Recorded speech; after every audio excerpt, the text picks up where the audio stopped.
रहीम अस्सलाम वालेकुम रहमतुल्लाहि व बरकातुहू। हम लोग सिकंदराबाद जा रहे हैं जो कि हुंजा के रास्ते पे है और यहाँ पे एक जगह आई है। यहाँ पे मैं आपको खास अगर रोड की वीडियो में दिखा रहा हूँ।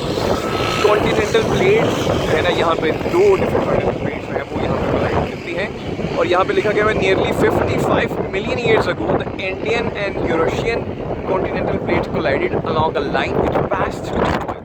The tremendous pressure forced the Earth's crust to buckle, producing these towering mountains in the Karakoram. The Indian plate is still pushing north into Eurasian land mass at about 5 centimeters a year, causing the mountains to rise about 7 millimeters annually. और Karakoram central national park, ठीक है, ये देखो यहाँ पे हम लोग हैं। अल्लाह की शान, अल्लाह अल्लाह। और इसको कहते हैं जी welcome to the land of mark यहीं पे, ठीक है जी। तो ये है जी सारी कोई ज़बरदस्त जगह ये हमने बनाई है।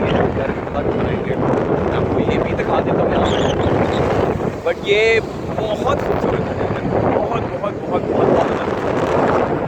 तो हुंजा ज़रूर चक्कर लगाएं, बहुत कमाल है। रास्ता अच्छा है, इतना मुश्किल नहीं है, बट ज़रा एडवेंचर करने का मज़ा आएगा। ढेर सारा ख्याल रखें, दुआ में याद रखें। पाकिस्तान।